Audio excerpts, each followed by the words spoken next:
ये कहानी है तीन बहनों के जादुई लहंगे की। एक समय की बात है। एक छोटा सा गांव था। वहाँ सीता, गीता और ममता नाम की लड़कियां रहती थी। वो तीनों अनाथ थी, इसलिए वो एक फैक्ट्री में काम करती थी। और वही काम करते करते उसी फैक्ट्री के मालिक जो तीन भाई थे, उन्हें सीता, गीता और ममता पसंद आने लगी। फिर एक दिन सीता, मुझे लगता है हमें अब शादी कर लेनी चाहिए। हमें कुछ तो करना ही पड़ेगा। हम कितने दिन ऐसे चुप चुप कर मिलेंगे।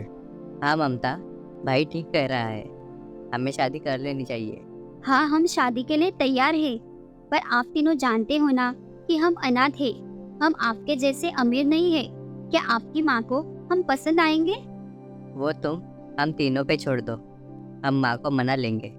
बात होने के बाद तीनों अपने घर गए और अपनी माँ को तीनों बहनों के बारे में बताया और ये भी बताया कि वो उनसे शादी करना चाहते हैं।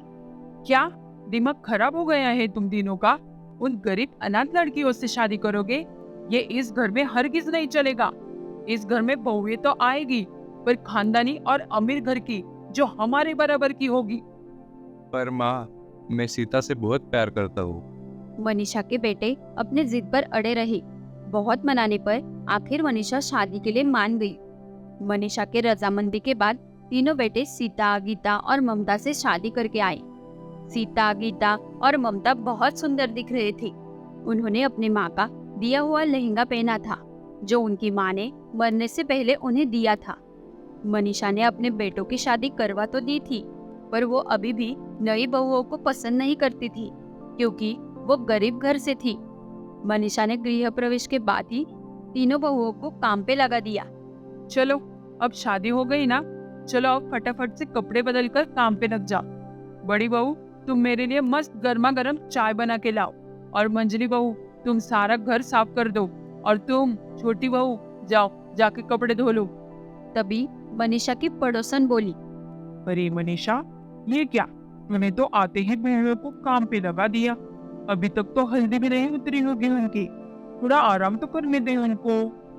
हाँ माँ, चाची जी ठीक कह रही है। थोड़ा आराम होने के बाद वो सब कर देगी। भाई की बातें सुनकर उनकी बहन वहाँ आ गई। देखो तो माँ, भैया को अपने पत्नी की कितनी चिंता हो रही है। आते ही पत्नी के गुलाम हो गए तीनों। करिश्मा, ये क्या तरीका है बड़ों से बात करने का? ठीक तो कह रही है वो। तुम तो आते ही बीवियों के पल्लू से बन गए। और वैसे भी ये अपने साथ कौन सा धन लेके आई है, जो इनको मैं महारानी की जैसे रखूं? काम तो इनको करना ही पड़ेगा। शादी की है ना, काम करना ही पड़ेगा। जाओ, अभी खड़े खड़े क्या मेरा मुंह देख रहे हो? जाओ काम पे लग जाओ। बहुओं के आ जाने से मनीषा ने काम वाले को भी काम से निकल दिया था। अब सारा काम वो बहुओं से ही करवाती।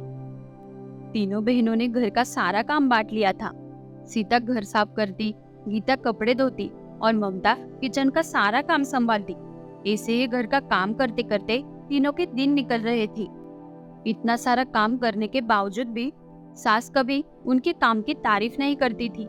जब देखो उन्हें बस जली कटी सुनाती रहती थी। एक दिन तीनों बहनें अपना सारा काम खत्म करके बैठी थी। तभी वहाँ उनकी सास और ननद आई।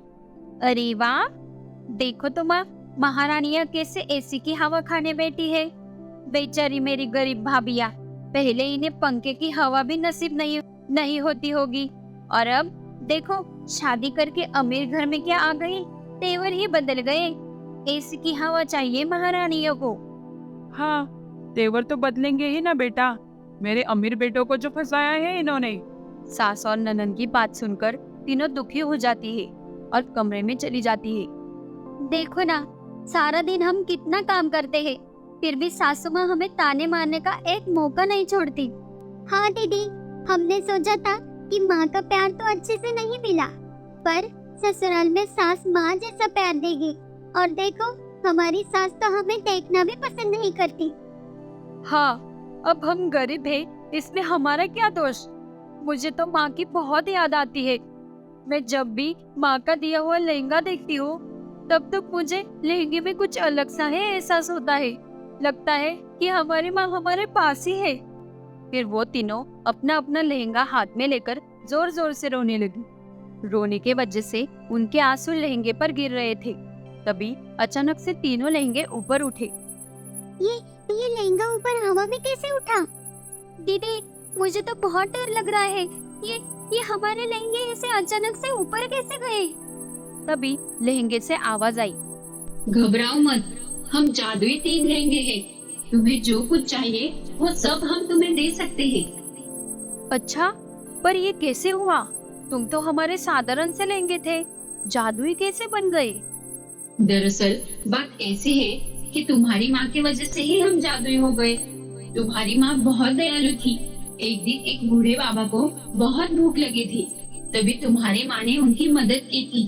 तब बाबा ने एक जादुई धागा तुम्हारी माँ को दिया था और धागा देते समय बाबा ने कहा, बेटी, तुमने मेरी मदद की है, इसलिए ये जादुई धागा मैं तुम्हें दे रहा हूँ। इस धागे से तुम अपने तीनों बेटियों के लिए शादी का लहंगा बनाना। जब कभी वो दुखी होगी और उनके आंसुओं के बूंदे इन पे गिरेंगे, उस दिन से उनके जीवन के सारे दुख दूर हो जाएंगे। और देखो, आज तुम्हारे आंसू हम पे गिरे तो हम जादुई हो गए।